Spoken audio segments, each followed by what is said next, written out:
സത്യത്തിൻ്റെ ഇന്ത്യക്ക് വേണ്ടി ഒരു ബിഗ് സല്യൂട്ട്.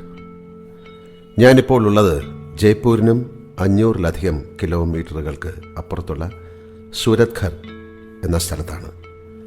മേജർ രവി സംവിധാനം ചെയ്യുന്ന പുതിയ സിനിമയിൽ അഭിനയിക്കാനാണ് ഞാനിവിടെ എത്തിയത്. ഏതാണ്ട് ഒരു മരുഭൂമി പോലെ ഒരു സ്ഥലത്താണ് ഷൂട്ടിംഗ്. അവിടെ ഗ്രാമങ്ങൾ, കണ്ണെത്തും ദൂരത്ത് അതിർത്തി. കേരളത്തിൻ്റെ പച്ചപ്പിൽ നിന്നും സൗഖ്യ ജീവിതത്തിൽ നിന്നും തീർത്തും വ്യത്യസ്തമായ കാഴ്ചകളും അനുഭവങ്ങളും. ഇത്തരം ഗ്രാമങ്ങളിൽ ജീവിക്കുമ്പോഴാണ് ഇന്ത്യയുടെ യഥാർത്ഥ സ്പന്ദനം മനസ്സിലാവുന്നത്. ഈ അന്തരീക്ഷത്തിൽ ഇരുന്നു കൊണ്ടാണ് ഞാൻ നോട്ട് നിരോധന വാർത്ത അറിഞ്ഞത്. പ്രധാനമന്ത്രി അന്ന് രാത്രി ചെയ്ത പ്രസംഗം ഞാൻ കേട്ടു. യഥാർത്ഥത്തിൽ ആത്മാർത്ഥമായി നടത്തിയ ഒരു സർജിക്കൽ സ്ട്രൈക്ക് തന്നെയായിരുന്നു ആ പ്രസംഗവും അതിനുശേഷം നടന്ന സംഭവങ്ങളും. ഏറ്റവും സൂക്ഷ്മമായി ഇന്ത്യയെ പഠിച്ചതിൻ്റെ മുദ്രകൾ ആ പ്രസംഗത്തിൽ ഉണ്ടായിരുന്നു എന്ന് ഞാൻ വിശ്വസിക്കുന്നു. പാവപ്പെട്ടവനാണെങ്കിലും അഭിമാനിയായ ഇന്ത്യക്കാരനെ അദ്ദേഹം മുന്നിലേക്ക് നിർത്തി തൻ്റെ വാഹനത്തിൽ പണമോ ആഭരണമോ വെച്ച് മറന്ന അജ്ഞാതനായ യാത്രക്കാരനെ തിരഞ്ഞു പോകുന്ന പാവപ്പെട്ട ഓട്ടോ ഡ്രൈവറെ അദ്ദേഹം ഉദാഹരിച്ചു. അയാളുടെ സത്യസന്ധത, ഒന്നിനും വേണ്ടിയല്ലാത്ത സഹനം, അത്തരത്തിലുള്ള കോടിക്കണക്കിന് മനുഷ്യർ. അതുപോലെ തന്നെ കള്ളപ്പണവും കള്ളനോട്ടുമായി തിളയ്ക്കുന്ന സമാന്തര സാമ്പത്തിക ലോകവും ഇവിടെ നിലനിൽക്കുന്നു. അത് ആത്മാഭിമാനിയായ പാവപ്പെട്ട ഇന്ത്യക്കാരൻ്റെ മുന്നിലൂടെ അവൻ്റെ സത്യസന്ധതയെ പരിഹസിച്ചുകൊണ്ട് പുളച്ച് ചിരിച്ച് കടന്നു പോകുന്നു.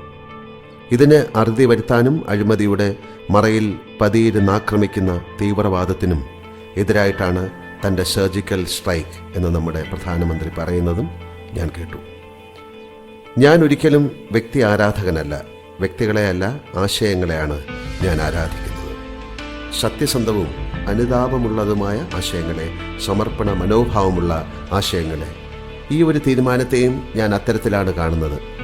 പെട്ടെന്നുള്ള എല്ലാ ബുദ്ധിമുട്ടുകൾക്കും അപ്പുറം ഇതൊരു നല്ല ലക്ഷ്യത്തിന് വേണ്ടിയുള്ളതാണ് എന്ന് ഞാൻ മനസ്സിലാക്കുന്നു. ഇതിനെ ഒരു സാമ്പത്തിക വിദഗ്ധൻ്റെ അഭിപ്രായമായി കാണരുത്. മുൻവിധികളില്ലാത്ത ഒരു സാധാരണക്കാരൻ്റെ ബോധ്യം മാത്രമാണ്. ലക്ഷ്യം മാർഗത്തെ സാധൂകരിക്കുന്നു എന്ന തത്വമാണ് എന്നെ ഇങ്ങനെ ഒരു തീരുമാനത്തിലേക്ക് എത്തിക്കാൻ സഹായിച്ചത്. അഴിമതി എന്നത് വ്യക്തികളുടെ കുറ്റം എന്നതിലുപരി ഒരു വ്യവസ്ഥിതിയുടെ ജീർണതയായി കഴിഞ്ഞു നമ്മുടെ രാജ്യത്ത്. ഒരു വില്ലേജ് ഓഫീസിലോ പഞ്ചായത്ത് ഓഫീസിലോ പോയി എന്തെങ്കിലും കാര്യം സാധിക്കണമെങ്കിൽ പോലും കൈക്കൂലി കൊടുത്തേ മതിയാവൂ എന്ന് വരുമ്പോൾ വലിയൊരു വിഭാഗം ആ മാർഗത്തിലേക്ക് തിരിയുന്നു. അവർ അറിഞ്ഞോ അറിയാതെയോ നിലനിൽക്കുന്ന വ്യവസ്ഥിതിയുടെ ഭാഗമാകുന്നു. ധീരരായ ചിലർ മാത്രം പിടിച്ചു നിൽക്കുന്നു.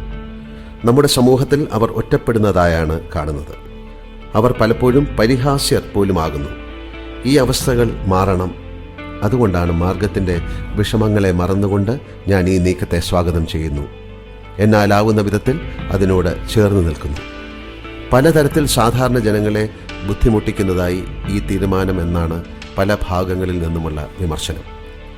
ATMകളിലും ബാങ്കുകളിലും വലിയ നീണ്ട വരികൾ രൂപപ്പെടുന്നു. ജനങ്ങൾ വരി നിന്ന് തളരുന്നു. ഇത്തരം ഒരു വലിയ തീരുമാനമെടുക്കുമ്പോൾ അതിനെ പിന്തുടർന്ന് വലിയ വിഷമങ്ങൾ ഉണ്ടാവും എന്നറിയാതെ ആവില്ല ഇത് ചെയ്തത്. വരി നിൽക്കുന്നതിൻ്റെ വിഷമം മനസ്സിലാവുന്നു. മദ്യഷോപ്പിന് മുന്നിലും സിനിമാശാലകൾക്ക് മുന്നിലും മതവിഭാഗങ്ങളുടെ ആരാധനാലയങ്ങൾക്ക് മുന്നിലും പരാതികളില്ലാതെ വരി നിൽക്കുന്ന നമ്മൾ ഒരു നല്ല കാര്യത്തിന് വേണ്ടി അല്പസമയം വരി നിൽക്കാൻ ശ്രമിക്കുന്നതിൽ കുഴപ്പമൊന്നുമില്ല എന്നാണ് എൻ്റെ അഭിപ്രായം. ഇത് പറയുമ്പോൾ നിങ്ങൾക്കെന്തറിയാം വരി നിൽക്കുന്നതിൻ്റെ വിഷമം എന്ന മറുചോദ്യം ഞാൻ കേൾക്കുന്നുണ്ട്. കേരളത്തിലും ഇന്ത്യയിലും പുറം രാജ്യങ്ങളിൽ പോയാലും എനിക്ക് അവസരം ലഭിച്ചാൽ ഞാനും എല്ലാവരെ പോലെ വരി നിന്നാണ് ആവശ്യങ്ങൾ നിവർത്തിക്കാറുള്ളത്. നോട്ട് പിൻവലിക്കൽ എല്ലാ വിഭാഗങ്ങളെയും പോലെ കേരളത്തിൽ നിന്നും എത്രയോ ദൂരമെന്ന് സിനിമ ഷൂട്ട് ചെയ്യുന്ന ഞങ്ങളെയും ബാധിച്ചിട്ടുണ്ട്. വലിയ പണച്ചെലവുള്ള സിനിമാ മേഖലയിൽ അത് വേഗം പ്രതിഫലിക്കുകയും ചെയ്യും. എന്നാൽ ഞങ്ങളത് സഹിക്കുന്നു. പ്രശ്നങ്ങളെ മറികടക്കാൻ കൂട്ടായി പരിശ്രമിക്കുന്നു. വ്യക്തിപരമായി ഞാനുമായി ബന്ധപ്പെട്ട പല മേഖലകളെയും ഈ സാമ്പത്തിക പുനഃക്രമീകരണം വല്ലാതെ ബാധിക്കും. അതും വ്യക്തിപരമായി ഞാൻ സഹിക്കുന്നു.